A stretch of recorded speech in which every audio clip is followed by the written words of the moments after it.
All right, let's get to the hip hinge and kind of touch on the squat again, because again, they are in the same family of movements. A squat is initiated by a hip hinge, at least in the way that I squat.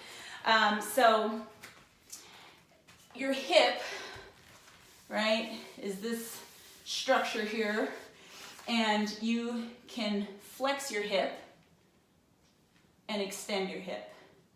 As you might assume, your hip flexors are the primary movers in hip flexion, and your glutes are the primary movers in hip extension.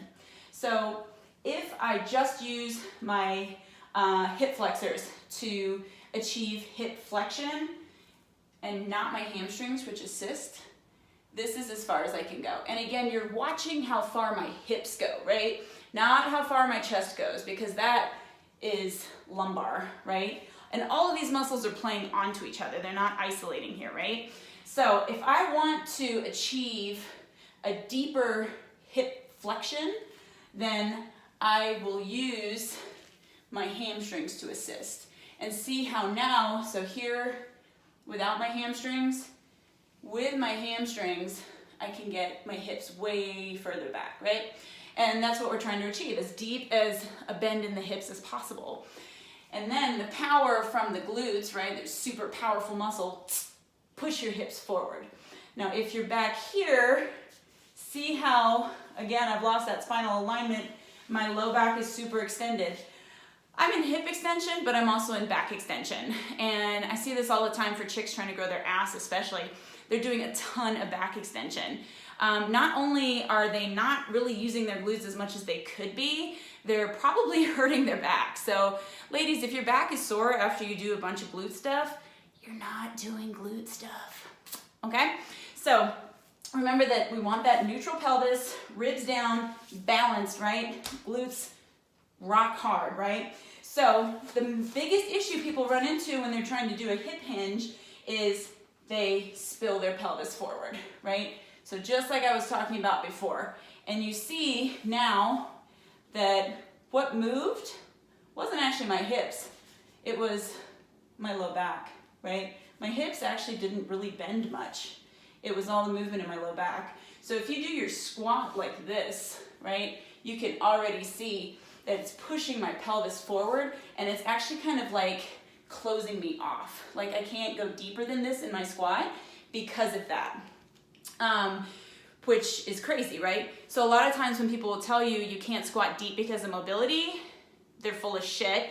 It's actually that you are initiating by pushing your pelvis forward, and then you have nowhere else to go. Like you're pushing, literally your femur is pushing into your pelvis, and this is going to be your stopping point, and it feels really crammed, and it doesn't feel good on your back at all. Hence, people say squatting hurts your hips, back, whatever. Also, when you're in this position, all of your body weight is dumping right into your patella.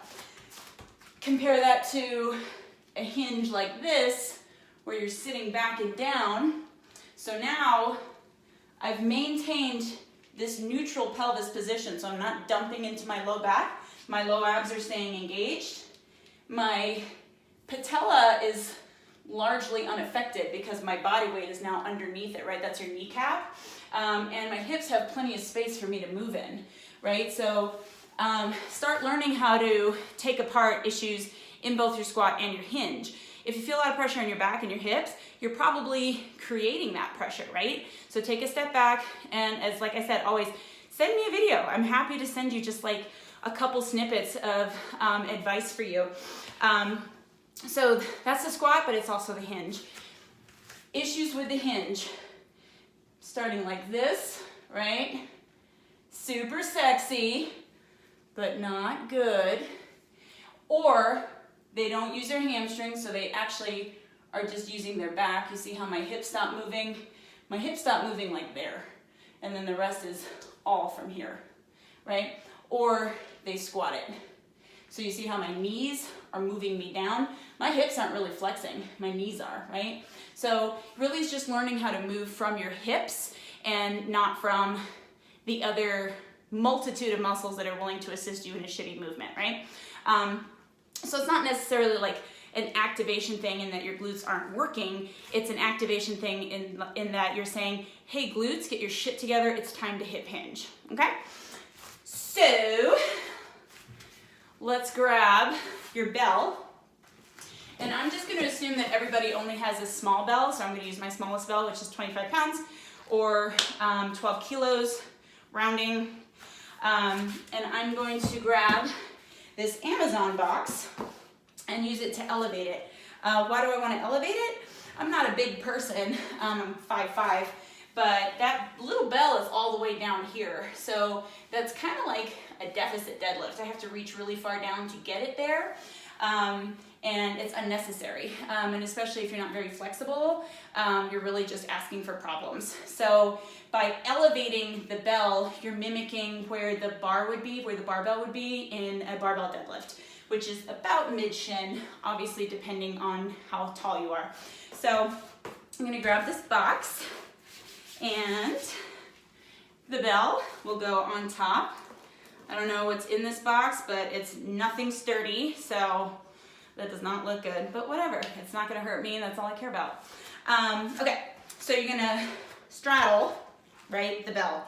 The bell is, or the handle of the bell specifically, is about in between the balls of the big toes, just like it would be in a conventional deadlift. Your feet are a little wider than they would be in a barbell conventional deadlift. You can have your toes out a teensy bit. Watch out for this, or this, right? We're not sumoing it.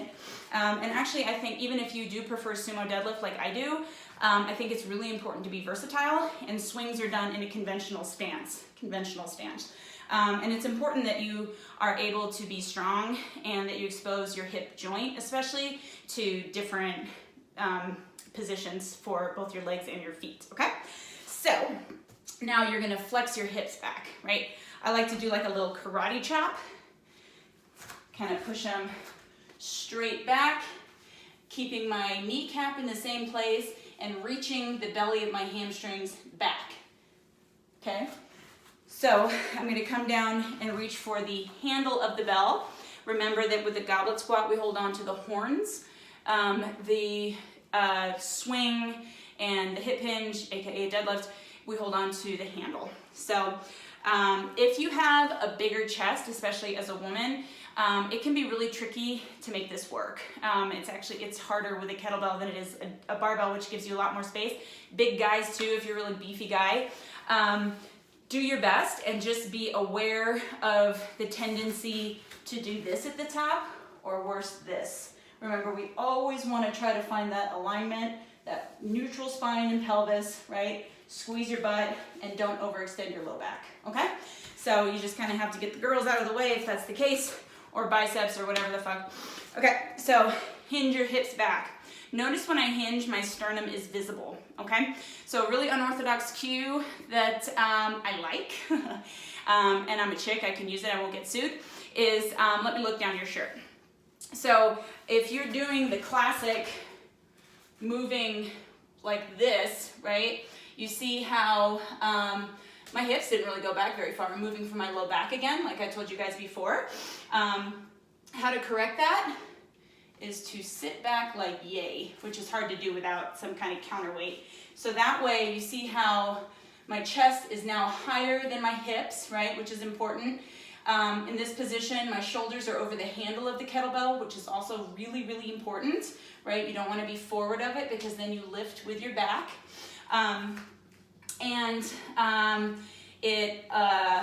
What else was I going to say about that? It's going to help you pull your lats into the correct position, which you also need to hold on to the bell. Your arms aren't holding onto the bell, your lats are, okay? So get into this position, sit back, sternum visible, hold on to the handle. Now look at my elbows. I'm going to rotate my elbow pits forward, and that is what activates my lats and flattens out my back. You'll notice that my triceps also flex when I do that. It's because your lats and your triceps are buddies. So if you really want to start feeling your lats more, start thinking about your triceps more. If you straighten your elbow all the way and flex your tricep, you will feel your lats engage, okay? So, come down for the handle, rotate, sit back so shoulders are over the handle, push down into the ground, stand up, back down, back down, okay? And then from the side view,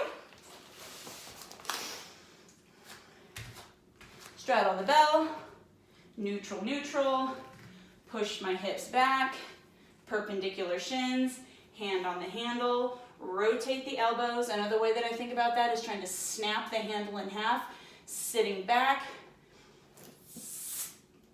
inhale, inhale, okay? And that's all there is to it. So there's a lot of different things that can go wrong, which is really what I was trying to touch on in this video. The hinge itself is a really simple movement, but it's really easy to do it wrong. And this is really why people don't trust the deadlift. So the easiest way, if this is really eluding you, to feel a hinge is if you just take your knees out of it, because they're the biggest troublemakers. So if you come down to a kneeling position and find that neutral, right? So make sure your ribs are down, pelvis is neutral, glutes and abs engaged, and then to hinge, just sit back onto your heels, right? And then straighten out. Sit back onto your heels and straighten out. And you can even use like a band or something here to keep your lats engaged, right? Or something to push down on, anything, even dumbbells, right? So what you want to watch out for is this, right? And you'll even feel that your body weight will start to tilt that way, right? And that's the exact same thing that's happening if you are on your feet, if you're doing that. So all that pressure is going into your knees, the front of your hip, and then your back is the only thing trying to save it. So other things to watch out for, again, is the rounding back, right? So video yourself. It'll really open your eyes to issues that present themselves in your hip hinge. Because next Monday, we're gonna start getting into the swing, because the swing is a hip hinge. It's a ballistic hip hinge. So you're using that force of your hips to get the bell to float up to chest height. And I can't cite my reference here, but I did read a study that measured the force that you have to produce to get a bell up to that position is the equivalent of 3.5 times the weight of the bell, right? So if you're doing a 100-pound bell swing, it's the same as a 350-pound deadlift, which is insane. But if you've ever swung a 100-pound bell, you know that's not far from the truth. The nice thing though is once you can get it going, you can really use that momentum to help solidify your strength. And this is why I like kettlebells so much, especially if you're in a situation like this where you don't have access to barbells or a lot of weight or a lot of space. You can do a lot of swings and really maintain at least posterior chain health and strength, really depending on how strong you are. I cannot say enough good things about kettlebells. I'm going to show you the swing real fast so that you can see what I'm talking about. So make sure you see me.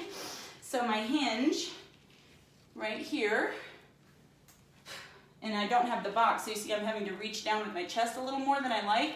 So hiding the goods more than I like, not ideal, but you get the drift. And then to do a swing, I take a step back, get down into your hinge position, handle again, tilt, rotate the elbows, hike, and pop up, and down all the way. Okay, so you see, hopefully, that was the same thing as a hip hinge. So for your workout today, I'd like you to do 3 sets of 10 goblet squats and 3 sets of 5 hip hinges. And with both of them, I want you to focus on that breathing and really focus on the Shakira hips, okay? This is where you want to start thinking about the little details because they really, really make a difference in how you move later. As always, I really appreciate questions. I'm happy to look at videos. I just really want you guys to feel good.